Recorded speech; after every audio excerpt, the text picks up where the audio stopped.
Bom, acho que podemos iniciar então. Muito boa tarde a todos. Hoje, dia 27 de abril de 2026, iniciamos agora a atividade do eixo temático Tecnologia Farmacêutica e Cosmética do programa educacional promovido pela Academia de Ciências Farmacêuticas do Brasil, em nome da qual eu lhes dou as boas-vindas. As nossas atividades ocorrem às segundas-feiras, das 18 às 19h30, e o calendário está disponível para consulta no site cienciasfarmacêuticas.org.br e também nas nossas redes sociais. O programa educacional da academia possui atividades gratuitas graças aos mantenedores EMS, Sindusfarma, Eurofarma, Iperafarma, Abafarma, Abifina, BD, FCE Farma, Hipofarma, ICF, Sincamesp, Stevanato Group e Wheaton Brasil. Eu sou Eliana Martins Lima, acadêmica titular da cadeira número 52 da Academia de Ciências Farmacêuticas do Brasil, professora titular da Universidade Federal de Goiás e serei moderadora dessa atividade, que terá 1h30, com a seguinte distribuição de tempo. Esses 10 minutinhos para abertura, 50 minutos para a apresentação da palestra do nosso convidado de hoje e os 30 minutos finais direcionados para perguntas e comentários. Solicito a todos os participantes que formulem as suas colocações e perguntas na caixinha de perguntas e respostas no Q&A, logo abaixo na tela da apresentação. As perguntas e as colocações serão recebidas e organizadas por mim e procurarei encaixar o maior número possível dentro do tempo estabelecido. Nossa palestra de hoje é intitulada Fotoproteção e Protetores Solares Multifuncionais, Desenvolvimento e Avaliação da Eficácia.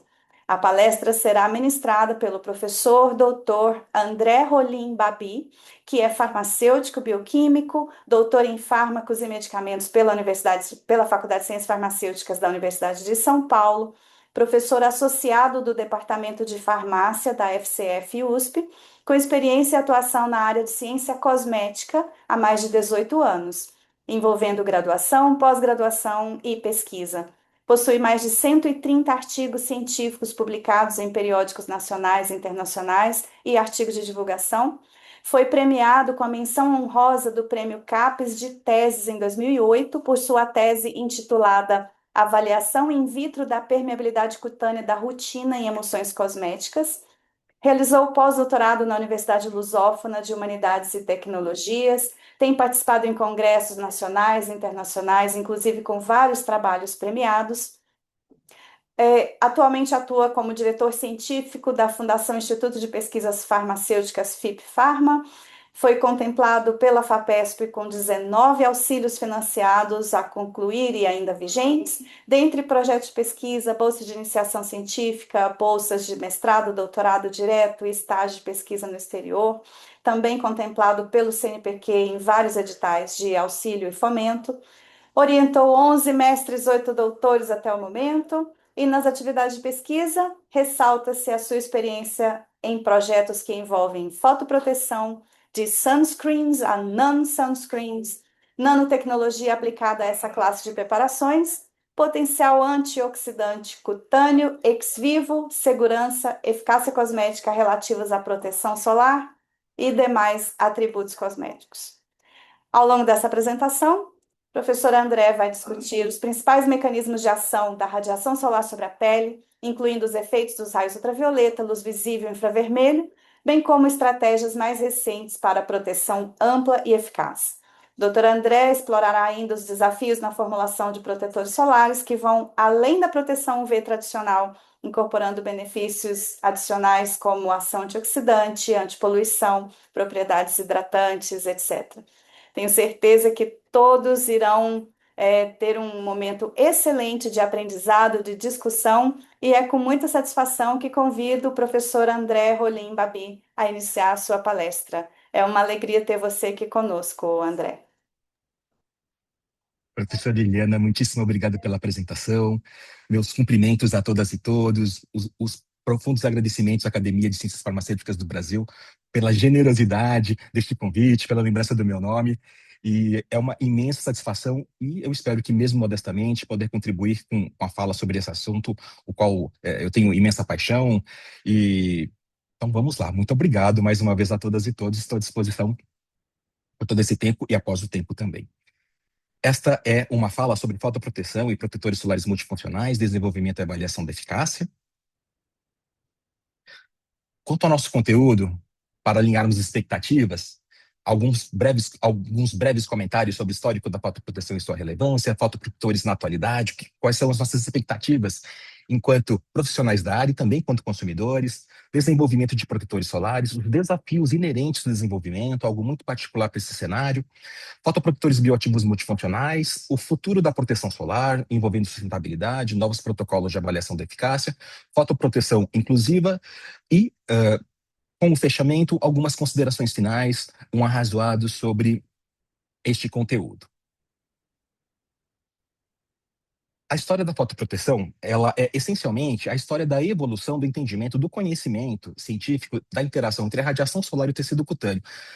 É a dinâmica que ocorre quando a pele interage com a radiação solar e de sua transformação e da transformação deste cenário em conhecimento em tecnologia de produtos cosméticos ou a própria tecnologia farmacêutica e de protocolos de segurança e eficácia.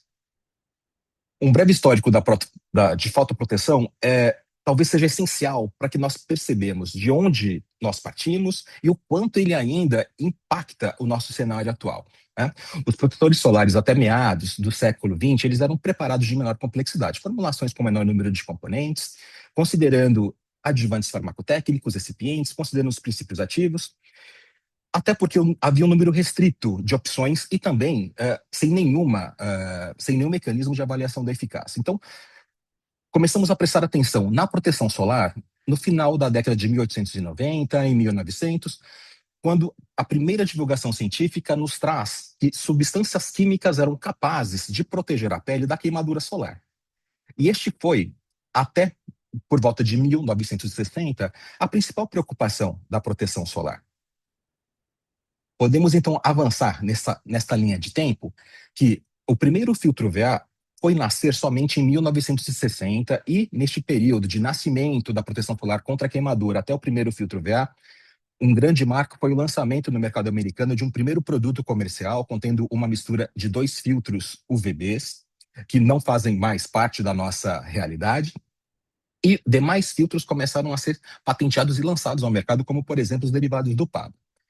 Em 1970 foi um marco regulatório.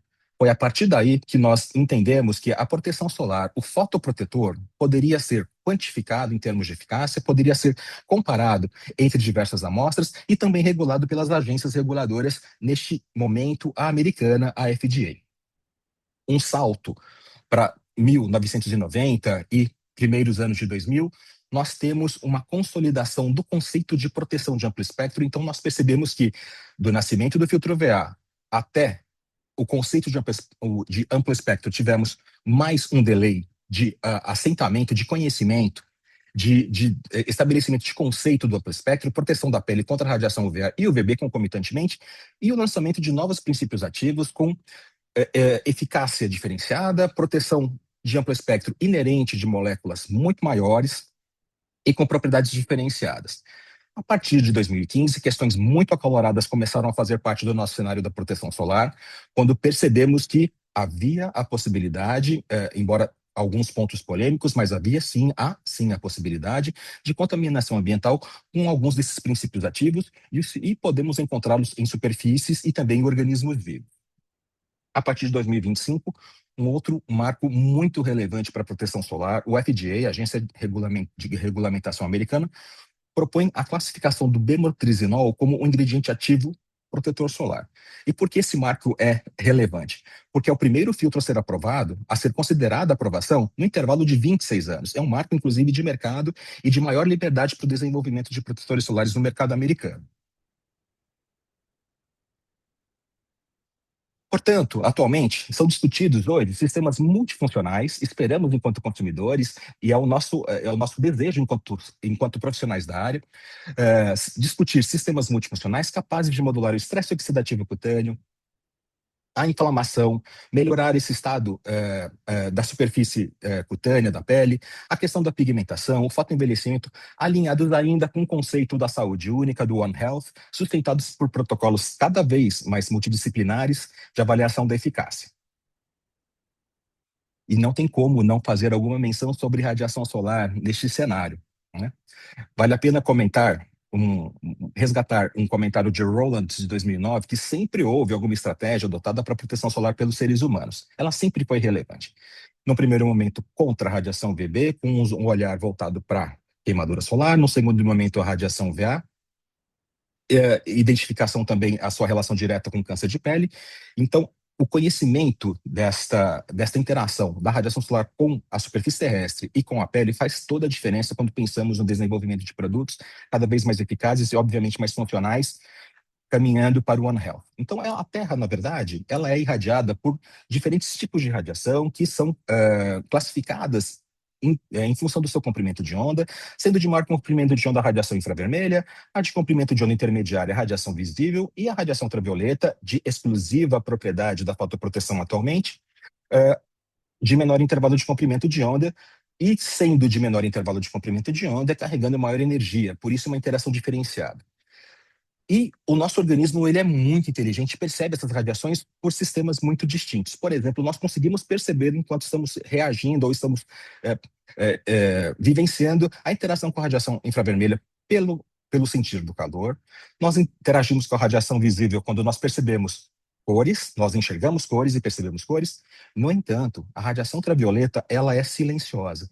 Quando nós percebemos o que ela promove junto ao organismo, é em função de um tempo de exposição e pode ser para um malefício, no entanto, pode ser para um benefício também. No entanto, a radiação V, ela constitui o principal fator ambiental associado ao câncer de pele, a neoplasia de maior incidência no Brasil e diversos outros países, segundo o INCA de 2023. E nesse contexto, os protetores solares representam uma das mais importantes intervenções tecnológicas na prevenção em dermatologia. Então, cabe uma pergunta razoável. Qual é a relevância da proteção solar? Podemos ter essa resposta por dois prismas, sobre o prisma da saúde, sobre o ponto de vista da saúde, e também do mercado. Quanto ao prisma da saúde, a radiação ultravioleta, ela apresenta malefícios e benefícios, no entanto, há um desequilíbrio, há um peso maior para os malefícios. Quanto aos benefícios, algumas doenças cutâneas podem ser tratadas com a radiação, natural, como a helioterapia, ou artificial, como a fototerapia, para psoríase, dermatite atópica, por exemplo. Raios ultravioleta podem auxiliar na melhoria da saúde cardiovascular, pela liberação de óxido nítrico, por exemplo.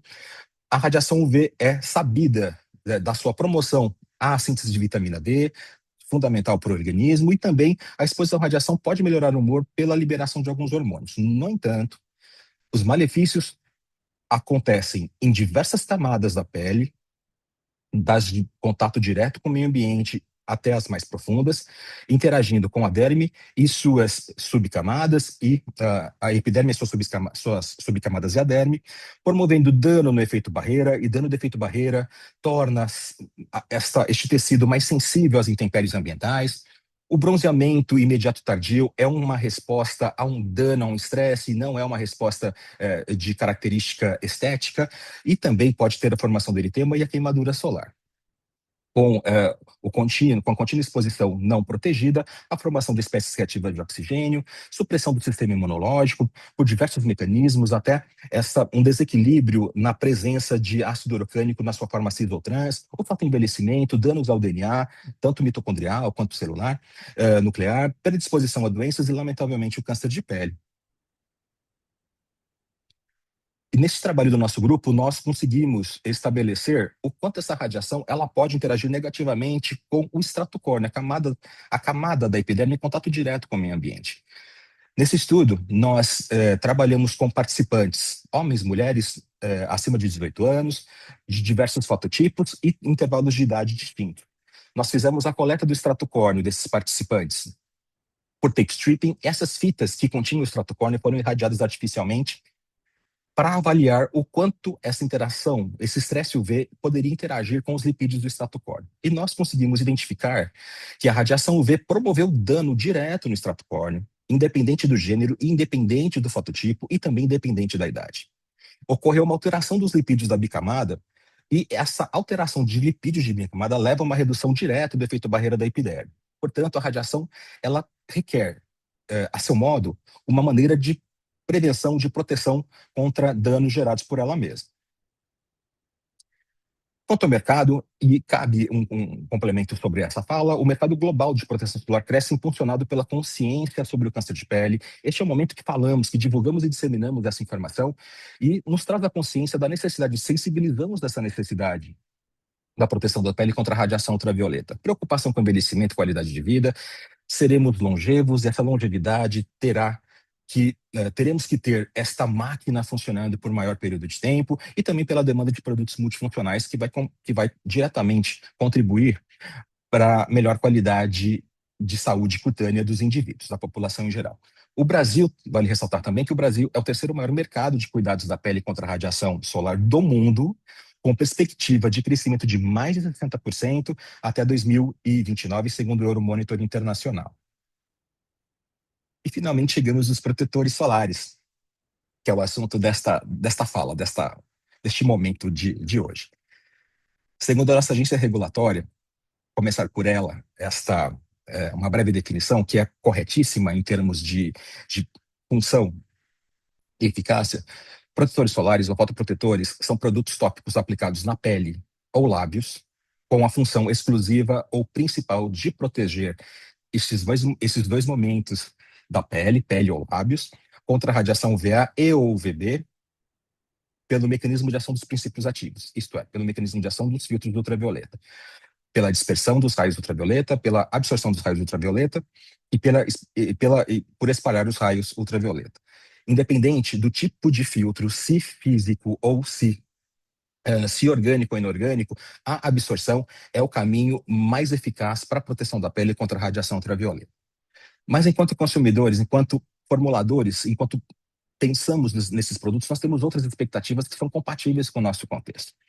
Fotoprotetores, na verdade, devem auxiliar na prevenção de demais doenças e ou danos cutâneos, envolvendo queimadura solar, devem reduzir os riscos de câncer de pele, e isto está diretamente relacionado com a orientação dos dermatologistas de uma maneira mundial, aplicação regular do fator de proteção solar 30, com comprimento de onda crítico acima de 370.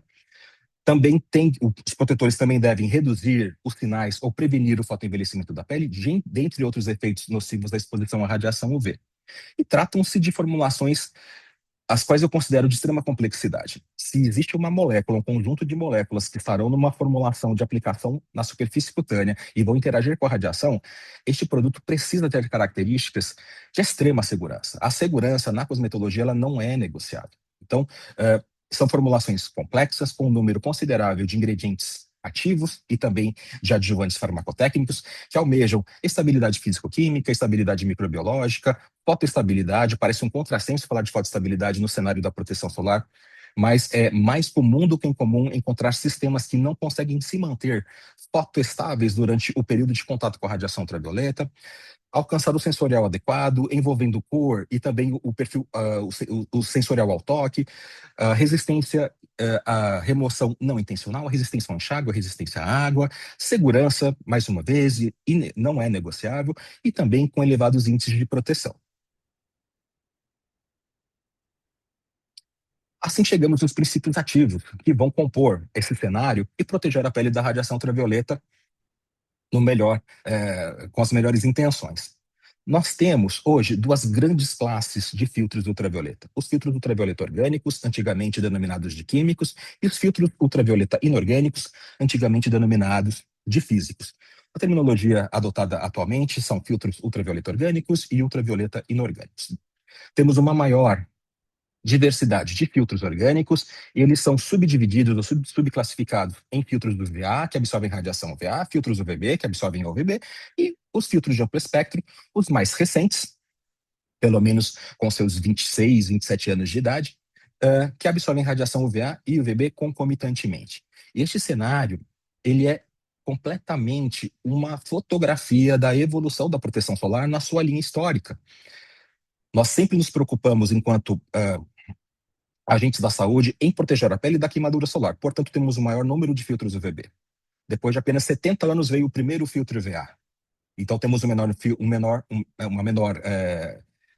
opção de seleção de moléculas, assim como de filtros de amplo espectro, que são os mais recentes. Quanto aos filtros ultravioleta inorgânicos, geralmente são óxidos metálicos amplamente representados pelo dióxido de titânio e pelo óxido de zinco, com diferentes escalas de tamanho de partícula, distribuição de partícula, com diferentes materiais que fazem o revestimento deste pigmento, que podem contribuir com a incorporação do ingrediente na formulação, que podem contribuir com a estabilidade físico-química deste princípio ativo na formulação, ou mesmo pode melhorar a fotoestabilidade destes sistemas. E, certamente, esse número muito restrito de filtros ultravioleta inorgânicos nos causa um desgosto, talvez seja essa palavra, nos causa uma preocupação. A partir de duas revisões da literatura que o nosso grupo se propôs a fazer para tentar entender onde poderíamos contribuir com esse cenário, nós conseguimos identificar que alguns ingredientes inorgânicos alternativos possuem ou poderiam ter um potencial para desempenhar proteção solar de amplo espectro, ou pelo menos contra a radiação UVB, ou pelo menos contra a radiação UVA, mas, no geral, esses pigmentos acabam desenvolvendo um pico forte de absorção no intervalo de comprimento de onda da radiação UVB e pode acompanhar até a radiação UVA. Dentre esses ingredientes alternativos inorgânicos, nós podemos citar a hidrotalcita, a hidroxiapatita, o carbonato de cálcio, o dióxido de sério, inclusive o óxido de magnésio, que não se encontra nessa ilustração, mas ele também é um potencial filtro inorgânico a ser explorado, né? No melhor dos sentidos, obviamente, o uso dessa palavra. Partindo desse cenário, nós, a partir de um doutoramento e um trabalho de conclusão de curso, nós associamos uma sílica mesoporosa, uma substância, uma partícula inorgânica, e a incorporamos de dióxido de titânio. Então, a incorporação do dióxido de titânio junto a essa sílica mesoporosa, denominada de SBA15, a diversos tipos de sílica mesoporosa, foi capaz de elevar o FPS in vitro em 50% de uma formulação moldada, um fotoprotetor labial moldado, como ilustrado nestas imagens, e também foi capaz de manter a fotoestabilidade funcional após o estresse da radiação ultravioleta, evidenciando efeito favorável entre o filtro inorgânico e o carreador, isto é, a sílica mesoporosa. Curiosamente, essa sílica mesoporosa, embora tenha melhorado o desempenho do filtro inorgânico, o dióxido de titânio, ela, ausente da presença desse filtro, não gera eficácia fotoprotetora. Isso gera, neste cenário, isso promove para esse cenário uma insegurança da incompreensão de como esta partícula vai promover esse mecanismo de ação para proteger a pele contra a radiação ultravioleta. No frigir deste cenário, ela foi capaz de melhorar o desempenho da partícula, do dióxido de titânio, no entanto, sozinha, ela não foi capaz de interagir com a radiação ultravioleta, sendo invisível para esse momento. Logo, se associarmos a sílica com demais filtros, poderemos ter algum benefício da melhoria de desempenho da formulação. Esta é uma outra oportunidade que tivemos para avançar com o estudo de filtros inorgânicos. Nós, junto com uma equipe super competente da Federal do Espírito Santo, conduzida pela supervisão da professora Fabiana e pelo desenvolvimento do professor Jorge junto a um óxido de zinco, foi sintetizado um óxido de zinco de morfologia estrelada, como podemos ver aqui na imagem ao lado, que para mim é uma imagem super agradável, na verdade é uma imagem muito bonita. E esse zinco, nessa morfologia de estrela, atuou como um booster do fator de proteção solar in vitro, quando ele foi associado com dois filtros orgânicos e também foi capaz de fotoestabilizar a proteção de amplo espectro. No entanto, ainda existe uma lacuna, apesar de uma melhoria na proteção UVB in vitro, não foi capaz de fotoestabilizar a absorção da radiação no intervalo do UVB. A presença deste zinco estrela ou estrelado junto a uma mistura de avobenzona e metoxidermatodioxetila, que é um modelo de fotoinstabilidade, que qualquer substância que possa melhorar ou fotoestabilizá-lo tem características de boas-vindas neste cenário, pois é uma mistura que gera uma eficácia no UVB e no UVA, gera a proteção de amplo espectro. Ele foi capaz de aumentar a proteção solar in vitro em mais de 900%, extremamente expressivo, e quando nós comparamos este resultado com o seu benchmark, com algumas substâncias de mercado, nós percebemos que as substâncias disponíveis no mercado não tiveram esse desempenho. Então, ele teve um desempenho muito diferenciado. Também identificamos que ele foi capaz de ser disperso no meio aquoso, que favorece a produção do produto nesse cenário, e tende a ter um menor efeito esbranquiçado, podendo ter um perfil sensorial mais diverso, pensando na população brasileira, com mais de 50% de autodeclarações como negros e pardos. E, por fim, chegamos na questão do desenvolvimento de protetores solares. O desenvolvimento dos protetores solares, ele envolve, pelo menos, a integração de 4 pilares fundamentais. E o primeiro pilar é o conhecimento, é o domínio de como desenvolver produtos cosméticos, de modo geral.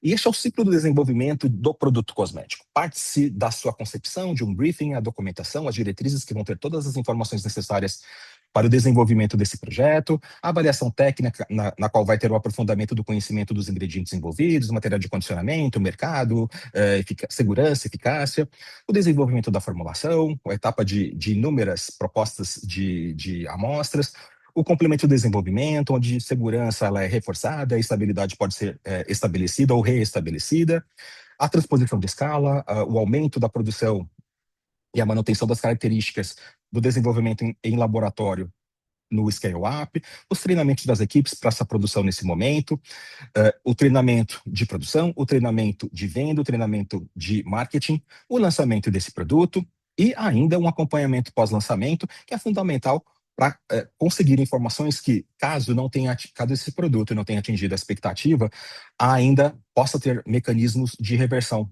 desse cenário. Voltando ao desenvolvimento dos protetores solares, tem que haver o conhecimento profundo dos ingredientes, sua interação ingrediente-ingrediente, ingrediente-formulação, ingrediente-material de acondicionamento, ingrediente de demais princípios ativos, conhecer a tecnologia dos produtos cosméticos e as formas farmacêuticas de apresentação, qual é o veículo que vai incorporar, que vai receber essa mistura de princípios ativos em proporções muito distintas e relativamente elevadas, e também o conhecimento da avaliação clínica e instrumental, tanto da segurança quanto da eficácia desse produto.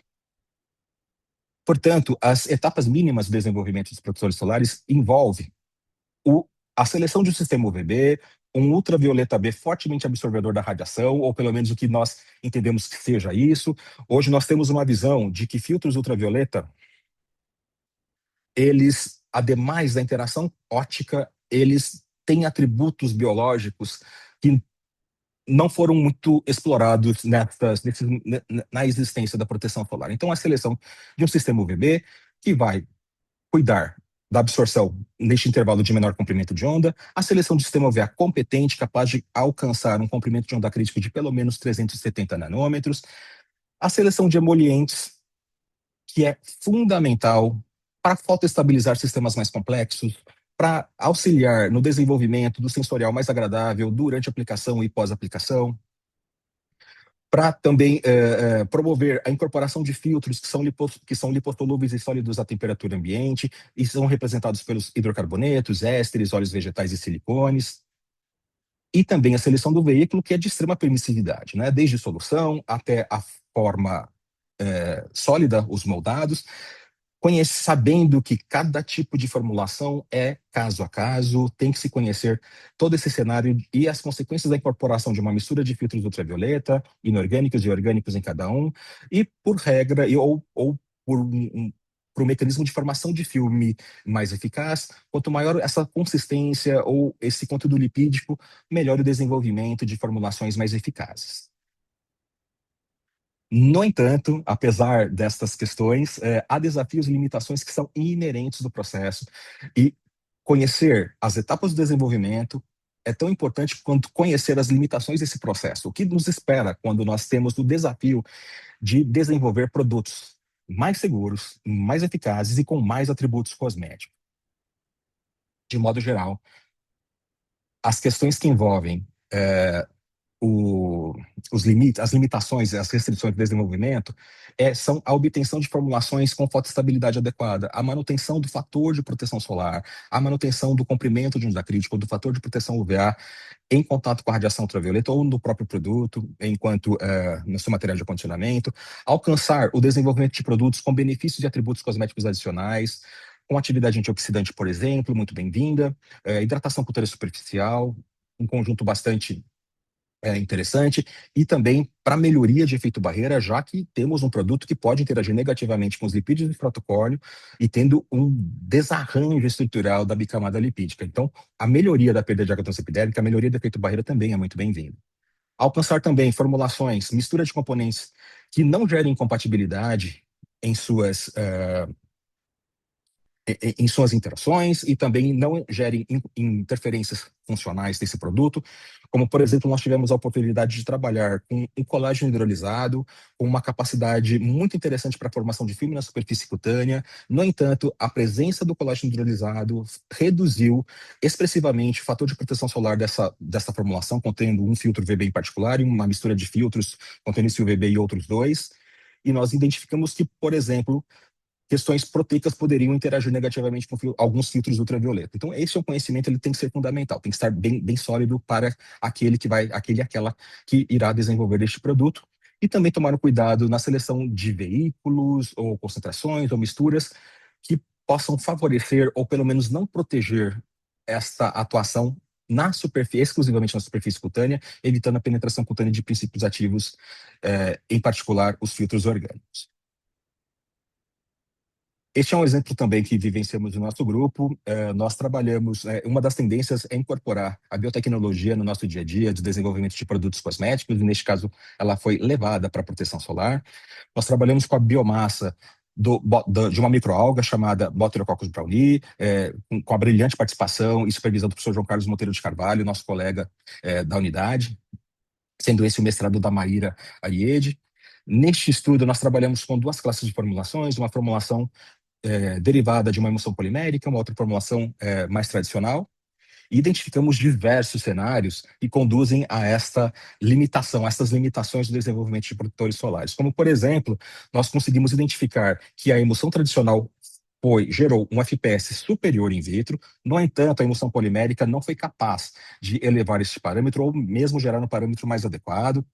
Também identificamos que a presença da biomassa ela foi desfavorável em ambos os veículos. Ao adicionar a biomassa neste cenário, ela gerou uma queda do valor do fator de proteção solar, completamente, uma surpresa completamente não esperada. E também identificamos que a fotoestabilidade também teve um perfil semelhante nesses dois veículos, no entanto, de uma maneira ineficaz. Nem a emulsão tradicional, nem a emulsão polimérica foi capaz de manutenção da eficácia dessas formulações contendo esses princípios ativos, dois filtros orgânicos, mais essa biomassa. Outro desafio também quer dizer em relação a demais atributos cutâneos. Também identificamos que filtros ultravioleta, em associação ou isolados, não são capazes de gerar atividade antioxidante, pelo menos caracterizadas por ensaios in vitro. Neste estudo, nós trabalhamos com filtros UV isolados ou associados com uma substância de origem natural. Quem gera essa atividade antioxidante nessas misturas é a presença deste flavonoide, e os filtros não conseguiram interagir positivamente com esse sistema. E um outro ponto muito curioso também é que a presença dos filtros também não foi capaz de melhorar atributos cutâneos, como a hidratação superficial da pele, quantificada em participantes de pesquisa, pelo menos pelo protocolo aplicado, e também não foi capaz de melhorar o efeito barreira da pele quando comparado com o controle negativo, que era a água purificada. Um outro desafio é manter essas moléculas na superfície cutânea para que elas tenham pleno contato com a radiação ultravioleta, protegendo a pele contra os danos da passagem desta energia para camadas mais profundas da pele. Ao se trabalhar, então, com a sílica mesoporosa, nós conseguimos incorporar filtros inorgânicos na SBA15, foi um doutorado do grupo, internacionalizado, e essa incorporação de filtros orgânicos na SBA15 promoveu uma redução expressiva da penetração cutânea de duas moléculas orgânicas que filtram radiação ultravioleta, dentre elas a benzoferona 3 e a avobenzona, quando comparadas com as suas formas livres. A presença da mistura da sílica mesoporosa incorporada dessas moléculas num veículo sólido fez com que a liberação para a superfície cutânea fosse reduzida de uma maneira expressiva, e a literatura corroborou com esse nosso cenário, né? A incorporação da avobenzona num outro tipo de sílica mesoporosa que gerava uma superfície rugosa, segundo os autores, então reduziu quase pela metade a sua liberação em comparação com o filtro livre, diminuindo seu potencial de penetração cutânea. E eu diria que, antes de chegar nesta tela, que existe uma outra característica que deve ser considerada. Quando nós trabalhamos com a eficácia fotoprotetora, dependendo da composição desta formulação, sua forma farmacêutica, seus filtros e demais ingredientes ativos, as respostas in vitro podem ser dissociadas, podem ser distintas das respostas in vivo. Logo, é mais um ponto a ser considerado no desenvolvimento do produto. Então, pelo exposto, o desenvolvimento de protetores solares multifuncionais e novos protocolos para o estabelecimento da eficácia emerge como resposta científica às demandas sociais, de mercado, regulatórias e ambientais, certamente no alcance de produtos que são cada vez mais amigos do ambiente, cada vez mais compatíveis quando passam a ser despejados após o seu uso, levando formulações cada vez mais seguras para o ser humano e também para os animais nesse ambiente, e também com uma eficácia diferenciada. Assim chegamos nos fotoprotetores bioativos multifuncionais. Enquanto os fotoprotetores, independente do seu veículo, independente da sua forma de apresentação, possuem uma mistura de filtros UVB, UVA e o filtro de amplo espectro, nós podemos enxergar que os fotoprotetores bioativos multifuncionais, eles passam a ser uma evolução desse cenário, uma nova geração de protetores solares, talvez evoluídos, talvez seja uma palavra pesada, com uma característica diferenciada. Os fotoprotetores multifuncionais, então, passam a ser essa mistura de filtros UVB, UVA ou de amplo espectro, associado a moléculas bioativas ou sistemas bioativos. E por que essa associação? Para que a gente alcance benefícios nessa formulação. Esses benefícios sejam entregues na superfície cutânea e possam levar para a superfície cutânea maiores cuidados, maiores atributos cosméticos. Quais são esses atributos que nós podemos considerar? Redução do estresse oxidativo. Algumas moléculas com capacidade antioxidante podem proteger a peroxidação lipídica da bicamada presente no extrato córneo. Reduzir a resposta inflamatória toda vez que há uma redução, toda vez que ocorre uma redução do tempo para a formação do vermelhidão, nós temos um aumento da formação da eficácia. Nós temos um aumento da eficácia fotoprotetora pelo fator de proteção solar. Também essas substâncias, ou esse conjunto de substâncias pode levar a uma melhoria da fotoestabilidade de sistemas mais complexos, e essa fotoestabilidade melhorada está diretamente relacionada com a segurança do produto e também o desenvolvimento de produtos com menor impacto ambiental. Essas são algumas das substâncias que nós tivemos a satisfação de investigar em diferentes graus de sucesso, em diferentes alcances experimentais, ou até o in vitro, ou até o ensaio com participantes de pesquisa. Trabalhamos, então, com substâncias isoladas encontradas no mercado, como o ácido rosmarínico, a cafeína, a rutina, o ácido ferúrico, a quercetina, extratos derivados da biotecnologia, com os nossos parceiros que dominam essa tecnologia, como o professor João Carlos Monteiro de Carvalho, biomassa da Botrylococcus brownie, extrato de Chlorella vulgaris, extratos comerciais, como o da manteiga de karité e o extrato de Vaccinium myrtillus, o mirtilo, e também extratos que foram desenvolvidos pela equipe super competente de produtos naturais da Universidade de São Paulo, tanto do Instituto de Química, representado pelo professor Paulo Moreno, e da Faculdade de Ciências Farmacêuticas, hoje representado pelo professor Daniel, e no passado recente, em memória da professora Elfriede Bach, sendo esse cenário diverso, né, com perspectivas de aumento expressivo, enfim, né, com possibilidades quase inesgotáveis de obtenção de formulações cada vez mais compatíveis para a melhoria da qualidade de vida do ser humano. É isso que nós queremos, né? Melhorar a qualidade de vida do ser humano. Quanto ao uso da rutina, a rutina é um flavonoide da classe dos flavonoides. Ela é esta molécula representada aqui na superfície, no lado direito superior, e ela tem uma dificuldade imensa de vencer a barreira cutânea. Ela é um flavonoide que possui atividade antioxidante reconhecida, e ela é uma molécula de superfície. Ela é exclusivamente tópica. Ela não penetra as camadas mais profundas da epiderme. Tem que haver alguma tecnologia, tem que haver algum mecanismo para promover essa penetração cutânea. Então, essa característica de mantê-la, de reter-se na superfície cutânea, nos fez associá-la com a proteção solar. Então, ela possui propriedades físico-químicas de segurança e funcionais compatíveis com a aplicação tópica. Ela fica na superfície cutânea. Nós comprovamos que ela possui segurança e eficácia, avaliada em participantes de pesquisa, ensaios envolvendo seres humanos, e trabalhamos com um sistema fotoprotetor contendo a robenzona e octidilmetilpaba nas concentrações indicadas, e incorporamos a rotina a 0,1%. E cabe uma pergunta muito, muito justa. 0,1%, por que uma concentração tão baixa? Primeiro que é uma concentração a qual nós conseguimos incorporá-la de uma maneira adequada.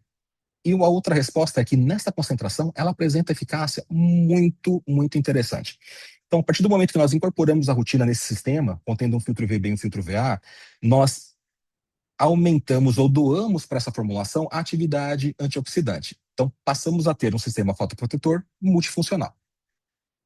Na presença da rotina a 0,1%, tivemos um aumento expressivo do fator de proteção solar de 7 para 12, na presença de 0,1% da rotina, e eu deveria ter começado pela segurança, me empolguei e fui direto para a eficácia, e nós conseguimos também estabelecer que a presença da rotina nessas condições não gera nenhum dano para o participante, ela é segura para o uso tópico nas condições de um protetor solar. Então, esta incorporação de 0,1% foi capaz de melhorar a eficácia fotoprotetora de um sistema mais simples, doando a toda uma formulação uma propriedade multifuncional. Esse foi um outro estudo muito curioso, na minha opinião, obviamente, né, que foi desenvolvido em nosso laboratório, foi um trabalho de iniciação científica, também internacionalizado. Nós associamos a cafeína num protetor solar agora com uma mistura mais complexa de filtros ultravioleta. Por que a cafeína? A cafeína é uma substância muito aplicada tanto na indústria farmacêutica, de alimentos, e também na indústria cosmética. Portanto, temos um conhecimento de sua segurança de uma maneira muito vasta, muito ampla. Ela possui, segundo a literatura especializada, ela tem propriedades biológicas diversas e, dentre elas, ela é capaz de proteger sistemas biológicos contra a radiação ultravioleta B, principalmente no cenário de avaliação em cultura de células, com queratinócitos ou fibroblastos, sempre gerando que a presença da cafeína naquele sistema era capaz de proteger aquelas células contra o estresse ultravioleta. Assim, associamos a cafeína no sistema contendo metoxicinamato, avobenzona e dióxido de titânio, nessas concentrações indicadas na tela, e a incorporamos a 2,5%, uma concentração relativamente baixa da cafeína, e assim avaliamos a sua biocompatibilidade cutânea, avaliamos o seu fator de proteção solar in vitro e fotoestabilidade no cenário do desenvolvimento das formulações, sendo que as formulações de melhor desempenho foram desafiadas no cenário clínico, no cenário do ser humano. E as respostas foram muito, muito curiosas, e mais uma vez, segundo a minha opinião. Né? Nós identificamos que a cafeína não gerou, o produto contendo a cafeína não gerou nenhum tipo de dano aos participantes de pesquisa, não interagiu negativamente com a perda de água transepidérmica, nem com a hidratação. No entanto, foi a nossa primeira indicação que qual seria um provável mecanismo de ação dessas substâncias bioativas nessas formulações. Nós conseguimos identificar, segundo essa figura aqui intermediária, que a presença da cafeína reduziu a cor vermelha da superfície cutânea, sugerindo uma atividade anti-inflamatória.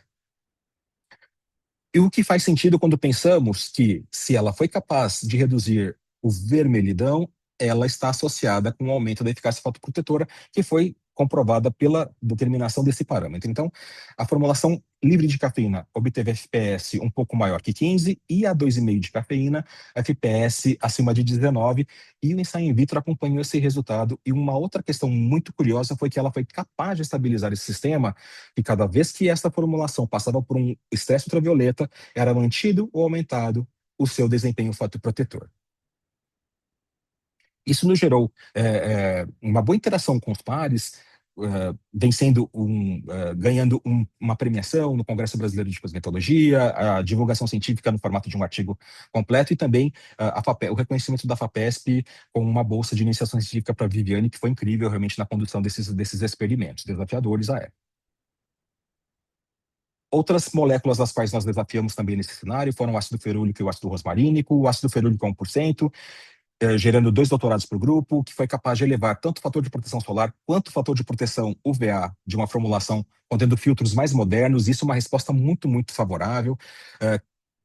O que quer dizer que podemos levar a tecnologia de formulações bioativas multifuncionais para moléculas de amplo espectro, para moléculas mais modernas ou contemporâneas, melhorando ainda mais o seu desempenho. O ácido rosmarínico também gerou uma resposta muito curiosa. Ele reduziu o dano biológico, ele reduziu o dano de fragmentação de DNA em células que foram estressadas na radiação ultravioleta, quantificados pelo ensaio Cometa. No entanto, embora tenha aumentado também o fator de proteção solar, não foi capaz de fotoestabilizar o sistema, não manteve a eficácia em função do tempo quando o estresse ultravioleta estava presente. Este foi um outro estudo, um mestrado vinculado ao nosso grupo, no qual nós desenvolvemos, um mestrado da Fernanda Daud Sarruf, no qual a Fernanda desenvolveu protetores labiais moldados, contendo uma mistura de dois filtros ultravioleta, o metoxiceramato de octila e o dióxido de titânio. E o diferencial nessas formulações foi a presença da manteiga de karité a 10 ou 15%. E essa diferença de 5% da manteiga de karité foi capaz de fotoestabilizar o sistema, como podemos ver aqui nesta tabela. Nós reduzimos expressivamente a fotoinstabilidade do filtro orgânico, e nós tivemos um aumento expressivo do fator de proteção solar na presença de 5% a mais da manteiga de karité, partindo de um FPS de pouco mais que 28 para um pouco mais que 39. Portanto, alguma reflexão sobre esse cenário, cabe uma reflexão, o desempenho em vivo de um fotoprotetor bioativo multifuncional não depende exclusivamente da sua absorção espectral, em outras palavras, a sua interação com a radiação ultravioleta, mas da interação dinâmica entre os filtros e os compostos bioativos e o tecido cutâneo. A depender do mecanismo de ação biológico desse princípio ativo, ensaios in vitro e in vivo podem demonstrar resultados dissociados. E por que esta percepção? Por que esta fala? Que nós temos, no ano passado, a aprovação de duas ISOs que encaminham para ensaios de eficácia in vitro e híbrido. E, dependendo da formulação e dependendo do constituinte dessa formulação, talvez as respostas podem não ser mais compatíveis, porque o in vitro vai gerar uma resposta de atenuação da radiação e o in vivo vai gerar uma resposta mais complexa, envolvendo a biologia integrada da formulação com tecido cutâneo. E assim chegamos nas tendências ou no futuro da proteção solar. O que podemos esperar do futuro cenário, deste futuro cenário? Cada vez mais preocupação com novas técnicas de análise para entender como esses filtros também podem funcionar em outros cenários e também outros sistemas. Novas técnicas de avaliação de eficácia, nós podemos esperar como tendências, desenvolvimento baseado em outras propriedades biológicas dos filtros ultravioleta, a fotoproteção personalizada, a fotoproteção para a pessoa, sistemas antioxidantes derivados da sustentabilidade, fotoprotetores não nano, que é o caso da sílica mesoporosa, por exemplo. E um ponto que temos investido bastante é a fotoproteção diversa ou a fotoproteção inclusiva. A resgatar um pouco dos antioxidantes, dos sistemas antioxidantes derivados da sustentabilidade, vale a pena mencionar que pesquisadores brasileiros são incríveis nesse cenário. Existe uma contribuição muito robusta do reaproveitamento de resíduos para aplicação na cosmetologia em seus diversos atributos, inclusive a proteção solar. Esses pesquisadores merecem realmente esse reconhecimento. Quanto à nossa experiência, trabalhamos com um bagaço de uva derivado da indústria vinícola, uma indústria vinícola de Jundiaí, nacional, e nós identificamos, aliás, foi um doutorado do Alexandre, um mestrado do Alexandre também, e a partir desse extrato de bagaço de uva, nós identificamos que ele foi capaz de potencializar uma mistura de afobenzona, metóxi-octidil de metilpavo, elevando tanto o FPS na escala in vitro quanto na in vivo, gerando uma compatibilidade de resultados, ademais de melhorar a fotoestabilidade dos sistemas. O que nós identificamos também foi o seguinte: ele foi capaz de doar essa formulação atividade antioxidante a qual esses filtros não tinham. Portanto, na produção do vinho, este resíduo da uva, este bagaço de uva, ainda retém substâncias que têm relevância na aplicação cosmética, que provavelmente foi essa recuperação de fitoconstituintes que promoveu essa interação muito positiva nesse desenvolvimento. Então, esse sistema, contendo 10%, e esta talvez seja uma das restrições ou uma das limitações que percebemos hoje, e cabe aí uma tecnologia cosmética e farmacêutica para tentar reverter esse quadro. O extrato de bagaço de uva 10% associado a 5% do filtro VA, 2,5%, 5% do filtro VB, 2,5% do filtro VA e 4% de um outro filtro VB, ela não gerou nenhum tipo de irritação cutânea quando nós avaliamos a segurança em participantes, aumentou o fator de proteção solar em mais de 20% nessas condições e gerou também o melhor desempenho na proteção contra a radiação ultravioleta A, mostrando um cenário. E, ademais dessa fala, podemos ver também nessa ilustração das amostras desenvolvidas pela Alexandra, que a coloração é algo também muito expressivo e um olhar da tecnologia farmacêutica, tecnologia de produtos cosméticos, certamente pode, se necessário, melhorar algumas dessas características. Um ensaio mais recente, em parceria com o professor Daniel Demarque, de produtos naturais do nosso departamento de farmácia, nós trabalhamos com o derivado do Humulus lupulus, do lúpulo, um resíduo da indústria cervejeira. Nessa investigação, que é um mestrado em andamento, sob nossa co-supervisão, nós trabalhamos em dois cenários: o extrato de lúpulo não utilizado e o extrato de lúpulo de reuso, que já passou pela produção cervejeira. Incorporamos esses extratos isoladamente, com uma mistura de filtro UVA e UVB nessas condições, e ambos os extratos foram capazes de melhorar o desempenho do FPS desse sistema. No entanto, o extrato de reuso, o lúpulo que passou pela produção da cerveja, gerou um aumento 3 vezes superior, né? E segundo a interpretação dessa equipe de produtos naturais, que foi brilhante, provavelmente houve um acúmulo, um gasto de substâncias mais voláteis na produção da cerveja, mantendo mais concentrada demais substâncias que não passaram, que não foram transmitidas pela produção da bebida.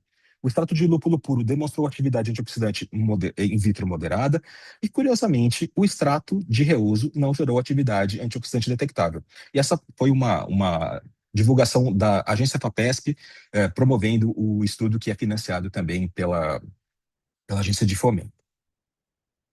E algumas considerações sobre estes cenários, né? Resíduos agroindustriais, tradicionalmente considerados subprodutos de baixo valor agregado, foram convertidos em potencializadores do FPS in vitro para os extratos de bagaço de uva e de lúpulo, de reuso, e o in vivo para o extrato de Vitis vinifera. Curiosamente, a eficácia fotoprotetora do sistema não depende exclusivamente da sua atividade antioxidante, pois vimos uma melhora de FPS para o lúpulo de reuso, sem atividade antioxidante detectável. A incorporação dos extratos derivados da sustentabilidade no veículo pode ser beneficiada da otimização do processo desses insumos e, obviamente, e felizmente, na verdade, não é muito mais que obviamente, e felizmente a aplicação de tecnologia farmacêutica favorecerá melhorar as propriedades organolépticas dos insumos e elevar a eficácia dermocosmética, promovendo a entrega mais eficiente do ingrediente ativo do tecido cutâneo. O que significa isso? Nós vimos que os extratos derivados do bagaço de uva geram coloração para a formulação final, e o extrato de lúpulo, além também de conduzir uma coloração para o produto, leva algo muito característico desse processo. Ele leva o odor da cerveja, que obviamente não é adequado para um produto acabado.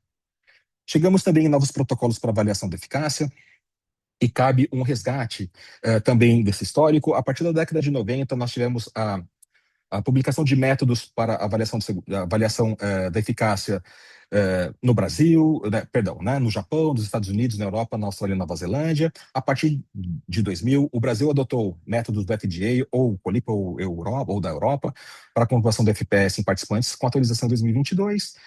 O FDA, a Austrália e Nova Zelândia e COLIPA se harmonizam em 2 métodos a partir de 2010 e 2011. Em 2019, ele passa por uma revisão, pois os players das formulações fotoprotetores começaram a identificar discrepâncias nos dados de eficácia entre diferentes CROs, logo chamando a atenção para um refinamento, para uma revisão desta técnica de determinação do FPS em seres humanos. E, muito recentemente, em 2025, tivemos a aprovação dos métodos in vitro e híbrido do Azizus, muito recentes, resultando numa superevolução científica para eficácia fotoprotetora, considerando métodos de determinação, métodos de quantificação desse parâmetro. No entanto, ainda identificamos necessidade de novos métodos para comprovação da eficácia. Qual é o cenário quando pensamos no cenário que envolve a eficácia envolvendo participantes de pesquisa? O critério de inclusão para que possamos comprovar a benefício do FPS em participantes exige que a pele tenha fototipos de menor numeração, peles mais claras, de menor grau de pigmentação. Portanto, o que nós conhecemos de fator de proteção solar hoje, ele está relacionado a uma eficácia diretamente desenvolvida em peles com menor grau de pigmentação. Logo, quando nós vemos um cenário de peles mais pigmentadas, pele parda, pele negra, esse FPS talvez não faça sentido. Portanto, temos que ter um olhar mais cauteloso no desenvolvimento de produtos nesse cenário em particular. E tendo esse ponto de vista, e pode ser talvez muito particular do nosso grupo, nós desenvolvemos um protocolo chamado de HPLC-TBARS-EVIS, que na verdade é um HPLC-TBARS, um nome mais simples, mais simplificado, que significa um protocolo bioanalítico que envolve cromatografia líquida, espécie reativa, quantificação de espécies reativas do ácido butil barbitúrico no extrato córneo humano obtido por tape strip. É um ensaio ex vivo com participantes de pesquisa, na qual nós removemos minimamente, sem nenhum dano à pessoa, pela fita adesiva, as camadas mais superficiais do extrato córneo. E por que o extrato córneo? Porque ele tem lipídios, e esses lipídios podem passar por peroxidação lipídica, e a peroxidação lipídica ela pode ser quantificada por ferramentas analíticas. Geramos, então, neste material biológico, o biomarcador, pelo estresse da radiação ultravioleta artificial. Então, após remover o extrato córneo, essas fitas contendo extrato córneo vão para uma irradiação artificial. Fazemos a extração dessas substâncias, fazemos a quantificação do biomarcador por cromatografia líquida de alta eficiência e fazemos as correlações dos tratamentos das áreas tratadas e das áreas controle. A visão geral do processo se dá, primeiramente, embora seja um ensaio ex vivo, nele é aplicado o recrutamento de participantes de pesquisa. Então, o primeiro passo é a aprovação do protocolo pelo Comitê de Ética local. Na sequência, a seleção de participantes, que neste cenário independe do grau de pigmentação cutânea, aplicação das amostras, o tempo de contato com a pele do participante, 30 minutos, 2 horas, depende do protocolo. Utilizamos o antebraço volar, o antebraço interno.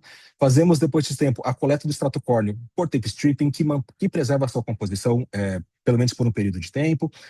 Vamos fazer a exposição dessas fitas na câmara de fotoestabilidade. Promovemos a reação química, extraímos o biomarcador e quantificamos pela cromatografia líquida de alta eficiência. Quanto às vantagens do método, então existe ainda uma relevância humana, com uma liberdade de trabalho com mais fototipos envolvidos no cenário brasileiro, aliás, no cenário mundial. É um método não invasivo, de baixa invasividade, é o sentir a fita adesiva sendo removida da superfície cutânea. O ensaio analítico é bastante sensível e ele é inclusivo porque a pigmentação cutânea não passa a ser mais um critério de exclusão. Trata-se então de uma inovação em método de avaliação em dermocosmética e o protocolo pode complementar ensaios in vitro e in vivo. No entanto, as desvantagens existem e precisam ser consideradas, entre elas, como é um protocolo novo, que cada passo que se avança, nós identificamos talvez alguma necessidade de ajuste, encontramos variabilidade interindividual, consome um tempo considerável, a logística não é das mais simples, e o local onde realiza o ensaio precisa ter uma infraestrutura analítica que talvez possa gerar um ônus financeiro. Mas a partir desse protocolo, nós conseguimos enxergar que poderíamos associá-lo para desenvolver produtos pensando na proteção solar para a pele negra, não pelo fator de proteção solar, mas pela mitigação do estresse oxidativo. Então, nós fizemos uma avaliação da peroxidação lipídica do extrato córneo ex vivo da pele negra por este protocolo que desenvolvemos, um investimento de aproximadamente 10 anos, e a partir do momento que nós conseguimos ajustar os parâmetros analíticos e de reação também para obtenção do biomarcador, sua extração e depois de sua leitura pela ferramenta bioanalítica, nós identificamos que a pele negra apresentou aumento expressivo da peroxidação lipídica do extrato córneo. Apesar do menor desenvolvimento visível do eritema, a pele negra sofreu dano oxidativo significativo, evidenciando a necessidade de estratégias específicas de proteção solar, e a qual nós não conseguimos associar, por enquanto, o fator de proteção solar, porque é um critério diferenciado. Esse protocolo tem nos gerado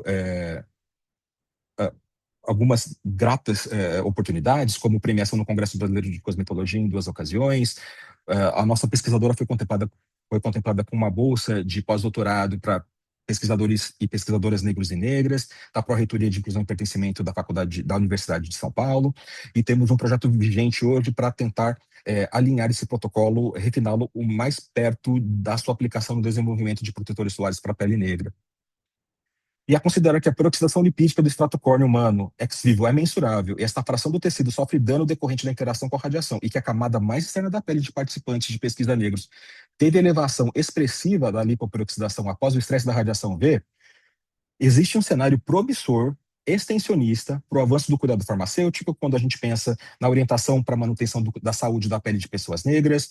A indústria cosmética poderá desenvolver protetores solares mais inclusivos, mais diversos, alcançando mais de 50% da população brasileira com produtos que superam o parâmetro tradicional de eficácia fotoprotetora, isto é, o fator de proteção solar, e protocolos baseados em peroxidação lipídica poderão redefinir padrões de eficácia, dependendo do interesse de sua aplicação no futuro.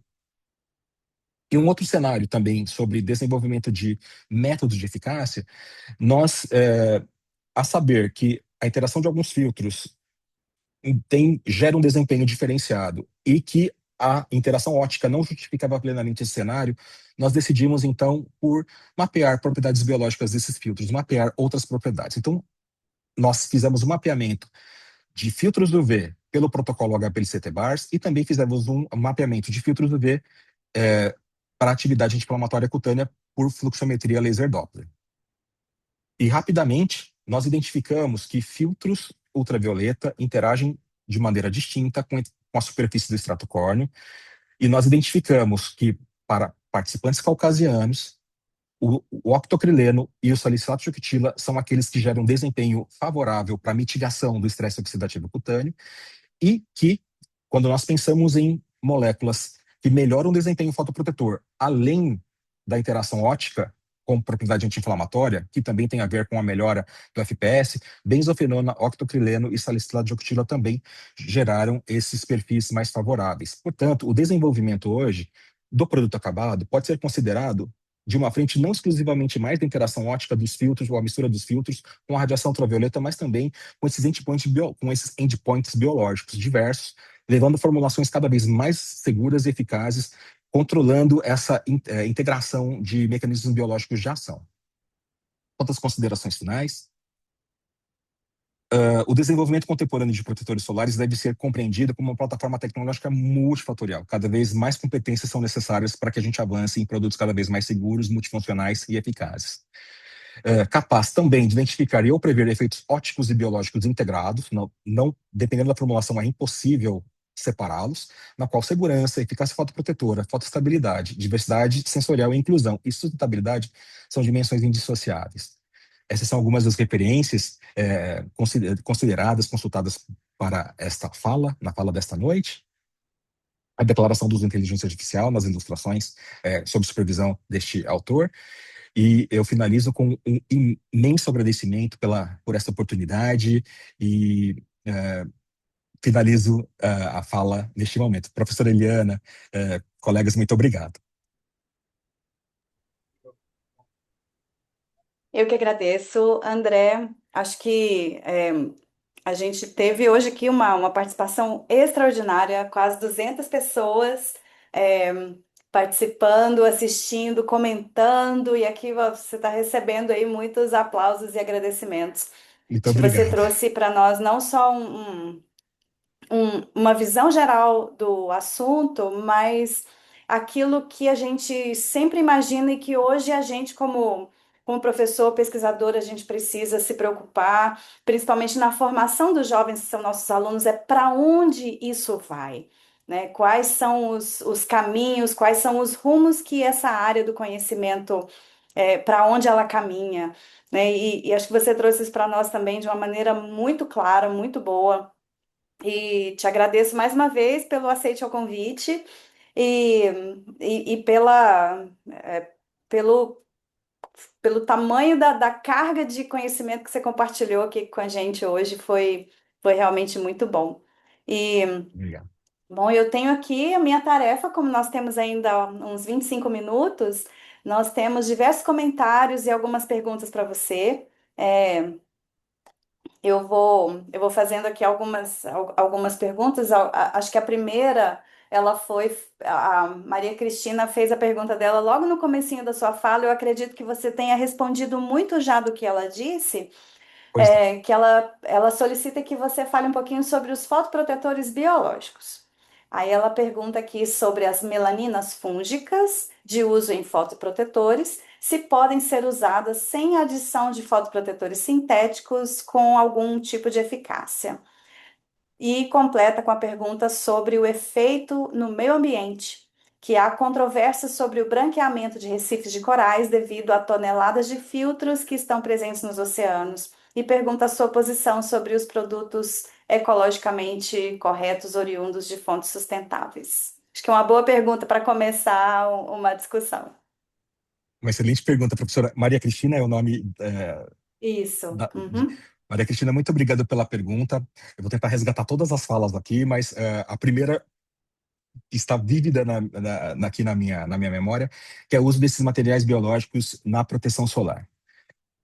Que pergunta bem-vinda e eu fico até curioso depois para poder entender esse raciocínio, que eu iria chegar exatamente nesse ponto do seu raciocínio para tentar explicar esse cenário.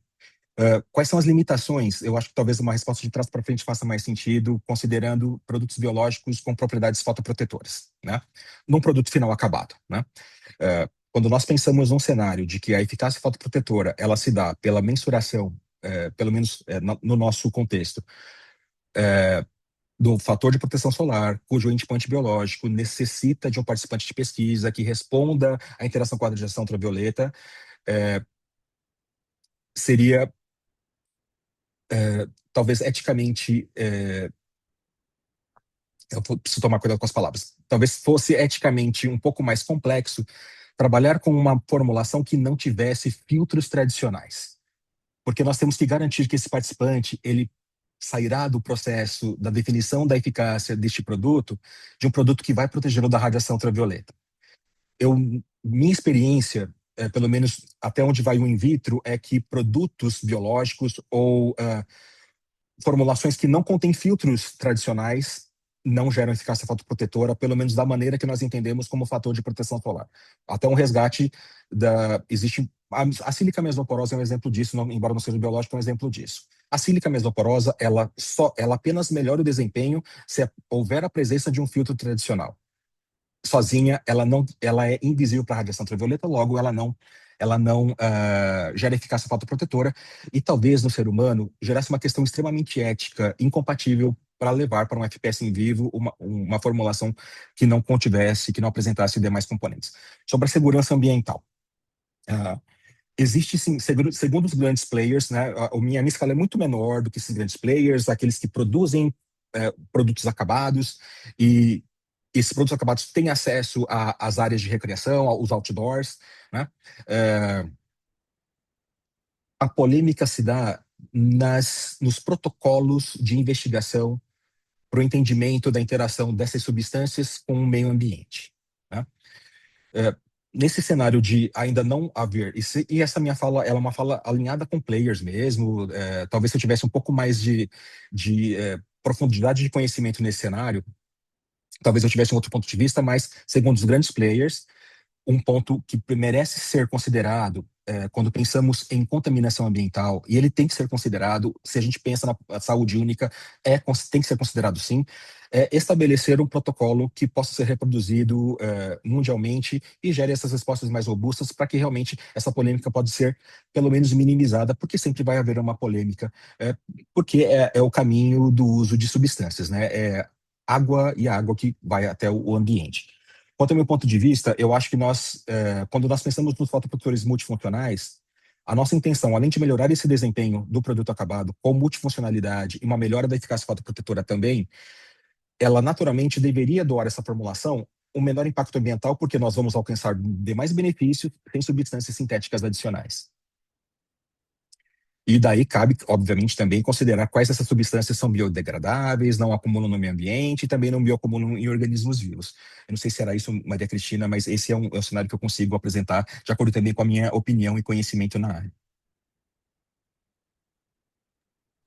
Excelente, André. Obrigada. A Maria Cristina, mais para frente, ela agradece a sua apresentação, diz que conhece seu trabalho. Ela é farmacêutica e pesquisadora na UFRJ, trabalha com bioprodutos e Ah, que fotoprotetores, legal. então é muito bom.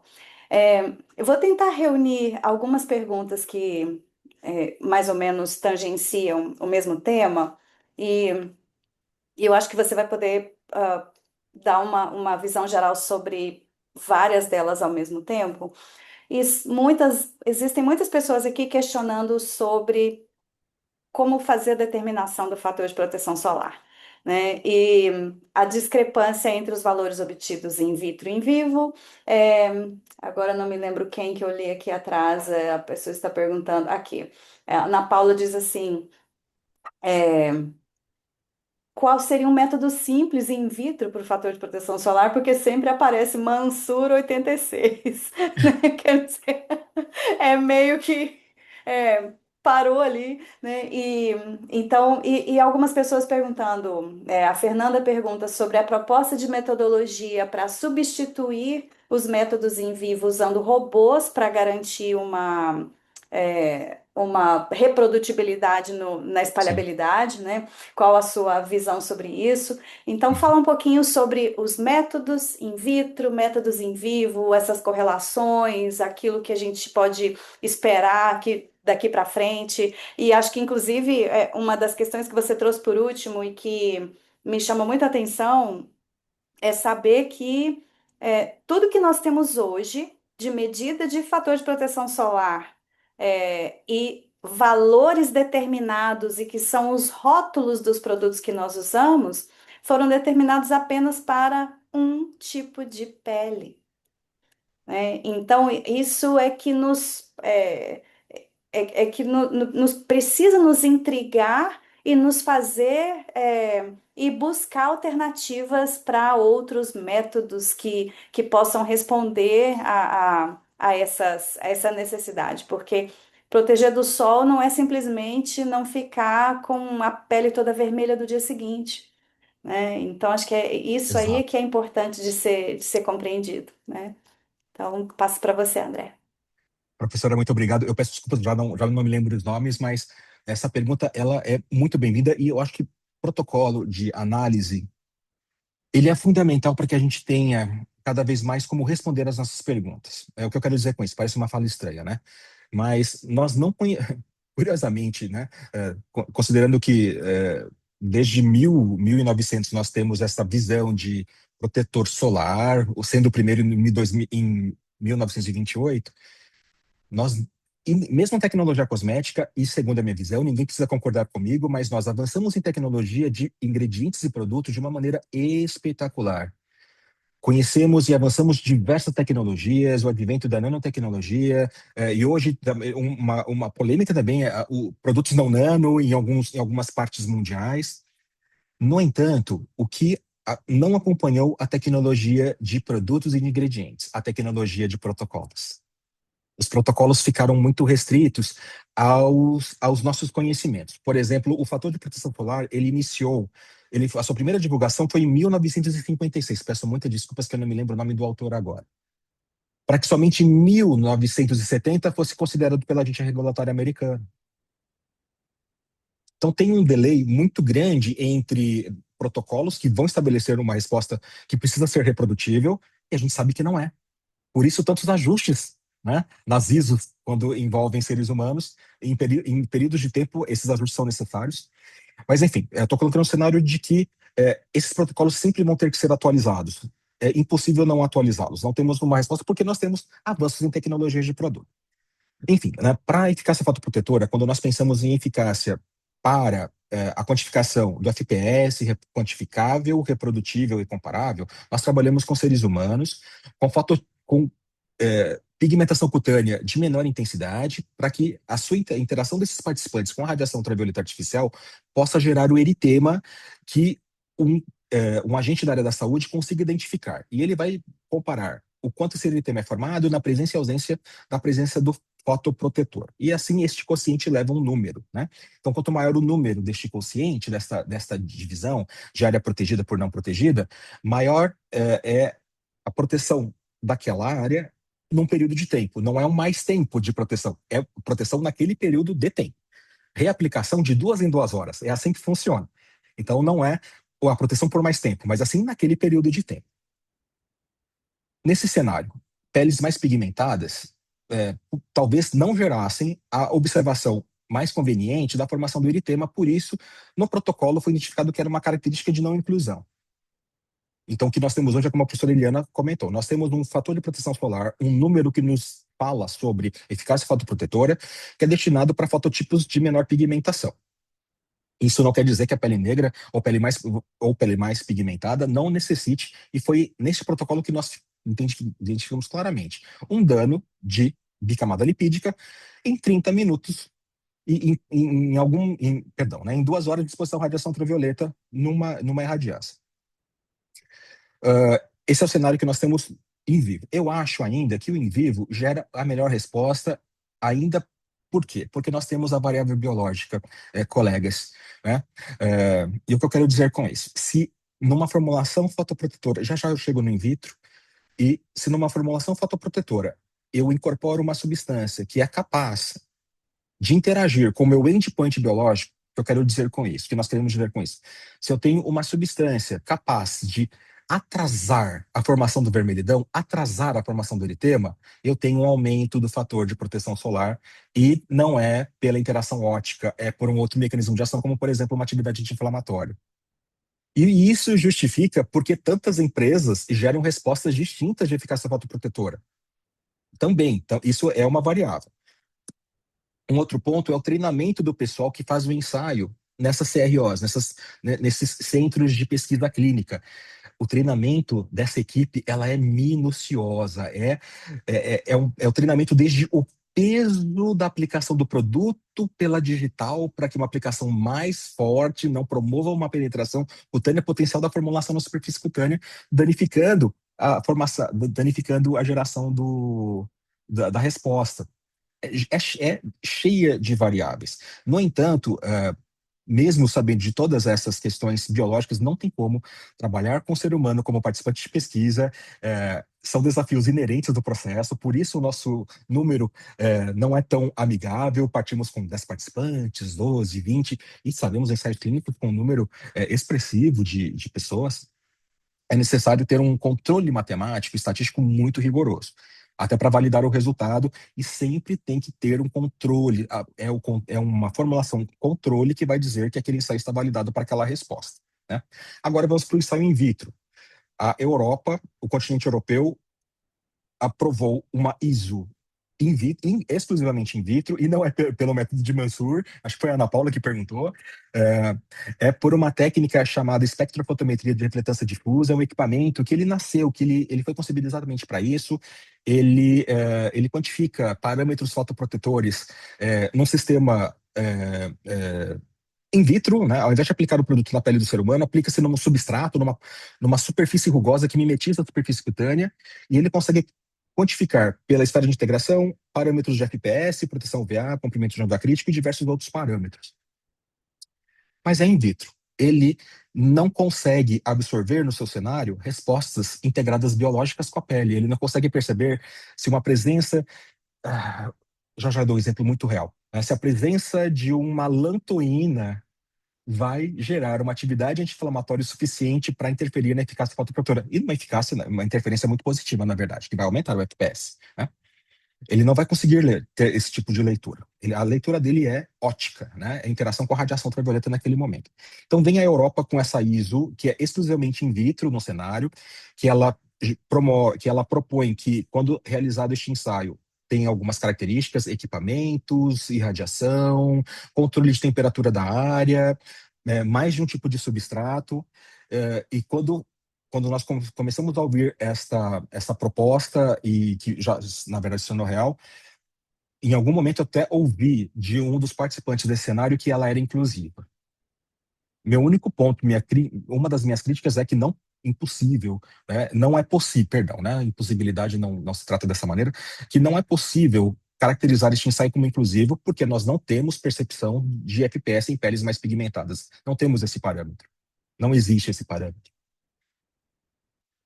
Mas é um ensaio que, obviamente, tem questões éticas muito relevantes. Não vai conduzir um participante de pesquisa à irradiação num centro de pesquisa clínica.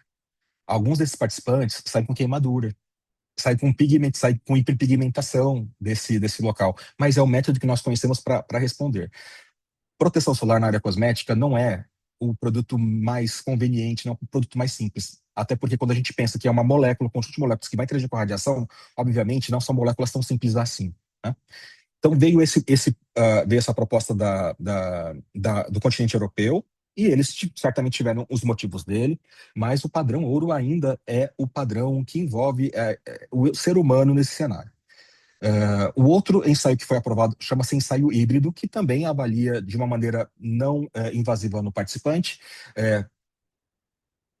é um conjunto de análise de placas de substrato e um equipamento chamado HDRS, que é espectrofotometria de refletância híbrida, que ele consegue quantificar, daí por mecanismo, por um cálculo, por mecanismos matemáticos, tanto o FPS quanto o UVA. Mas são super recentes, né? Nós ainda estamos, e fico feliz que a gente tem ainda essa questão do ensaio clínico, mas quanto ao meu ponto de vista, Mansur ele tem características mais didáticas do que probatórias de eficácia. Porque geralmente o Mansur não é utilizado da maneira mais adequada. É muito comum simplesmente usar a equação de Mansur. A equação de Mansur não funciona como ela está lá. Ela precisa de ajuste, precisa de controle. E substâncias que não são filtros não podem ser utilizadas no Mansur porque ele supervaloriza absorbâncias que um filtro ultravioleta jamais teria, ou uma substância biológica ou natural teria, né? Então, o Mansur é muito interessante no laboratório didático fazer uma diluição de um filtro ultravioleta B e levá-lo para ver o quanto ele geraria de uma equação, de um fator de proteção solar. Mas Mansur não pode ser utilizado para essa finalidade, né? Então, utiliza mesmo o Labisphere ou o Optometrics, que são equipamentos voltados mais para essa questão. É, segundo os aprovadores dessa ISO, que é um conjunto de pesquisadores e empresas europeias, ela será revista daqui a 5 anos. Então, em 2025 foi lançado, em 2030 passa por uma revisão para entender como funciona. Mas minha visão prática do cenário é o seguinte, né? Eu acho que nós vamos caminhar para um cenário em que o fator de proteção solar talvez seja mais um controle de qualidade do que uma resposta biológica para proteção solar. Ele, ao conhecer demais atributos cutâneos do conjunto da obra da proteção da pele contra a radiação solar, talvez seja necessário que a gente considere outros biomarcadores para entender que a proteção solar é integrada e tem que mitigar outros danos da superfície cutânea. Estresse oxidativo, por exemplo, atividade inflamatória, por exemplo, substâncias de hidratação natural da superfície cutânea, o NMF. Então, no futuro próximo, eu acredito que talvez seja esse o próximo passo, e talvez um outro passo é que o protetor solar talvez chegue em um status muito mais próximo de um medicamento tópico do que o produto cosmético. Recentemente, a Organização Mundial da Saúde lançou uma grande preocupação em produtos protetores solares para indivíduos albinos. Não se conhece produto que proteja a pele nesse cenário também. Reparem, né? É algo que deveria ser talvez um pouco mais conhecido do contexto, e não é. E por que que não é? Porque nós avançamos em tecnologias de produto e não de tecnologias de eficácia, tecnologias de protocolo. Professora, acho que era isso. Excelente, André. Acho que, nossa, essa sua frase a gente precisa gravar e reproduzir, né? Temos muita tecnologia de produto, mas não tecnologia para medir a eficácia. E a eficácia aqui, nesse exemplo, no tema que a gente está discutindo hoje, ela é obviamente dependente do lado de quem vai receber o produto, né? Então, excelente, acho que a sua abordagem foi excelente. É, a gente tem algumas perguntas aqui um pouquinho mais específicas, até com relação a algumas informações que você deu dos seus projetos de pesquisa, as pessoas perguntando como é que funcionou uma substância, outra. Aí eu vou deixar muito à vontade, acho que você colocou seu e-mail para que as pessoas te procurem depois Sim, ou que leiam seus claro. artigos, né? Porque são algumas questões que eu acho que você precisariam de entrar um pouquinho mais em métodos, em algumas investigações específicas dos seus protocolos de investigação para poder entender mais, né? É, mas tem uma série de cumprimentos e agradecimentos. Tem também uma questão aqui que eu acho que colocada pelo Alberto Kurebayashi. Acho que Ok. o Alberto coloca uma questão muito boa também. Ele diz o seguinte: parabéns, André, sempre brilhante. Vemos em algumas mídias verdadeiros absurdos divulgados por pessoas leigas ou sem informação em troca de likes. Contra essas polêmicas, a melhor solução continua sendo a informação. Então, acho que estamos aqui dando um pouquinho de é, Luz, remédio ou de professor. Luz, antídoto, né? luz, Luz, luz. né, nessas questões todas. Excelente, excelente. É, Obrigado, Alberto. tem alguém também perguntando agora, me. perdi aqui quem foi. É, se você já, se você avalia ou tem experiência na análise de qual seria o melhor tipo do sistema, a melhor escolha de um sistema conservante para produtos para fotoproteção. Excelente pergunta, e eu já começo me desculpando. Não, eu não tenho essa experiência com a seleção dos conservantes para o produto acabado. E preciso justificar o porquê que eu não tenho essa informação hoje. Quando nós percebemos, colegas, professora Eliana, que as questões envolvidas, os mecanismos de ação dos filtros ultravioleta se tornaram superiores às questões dos produtos acabados, nós tivemos que alterar a nossa estratégia de pesquisa. Quando nós avaliávamos as misturas, nós não tínhamos resposta que pudesse explicar comportamento. Voltamos e começamos a mapear substâncias isoladas. Por isso eu não chego no hoje eu não chego num produto acabado. No entanto, a literatura ela é bastante rica em informações de substâncias que são mais benéficas, conservantes para filtro, para protetores solares. Olha só, cometi aqui um erro horror, né? Não é filtro solar, é protetor solar, né? Depois daquele poema daquele artista, tudo ficou muito banalizado, né? Não é, a gente não usa filtro, a gente usa protetor solar. Filtro está dentro do protetor, né? É, alguns filtros, alguns conservantes realmente não são, é, poderiam ser reconsiderados na inclusão de protetores solares, mas eu não tenho essa informação. Eu peço muitas desculpas, porque tivemos que realmente mapeia, vamos entender por que que aliás, até para explicar essa minha fala. Didaticamente, nós aprendemos que se a gente associar o metox cinematodioxetila, que é um filtro UVB fortemente absorvedor da radiação ultravioleta, com o salicilato de octila, que é um filtro que absorve radiação mais fracamente, o salicilato melhorava o metox. Não faz sentido quando pensamos no mecanismo óptico. E esse incômodo sempre foi de décadas muito pesado. Mas o que acontece? Quando nós associamos o metox com este salicilato, que realmente é um absorvedor mais fraco da radiação, e o metox é um excelente filtro UVB, na minha opinião, obviamente, ninguém tem que concordar comigo, é, ele não melhora o desempenho do metox porque ele melhora o seu desempenho óptico.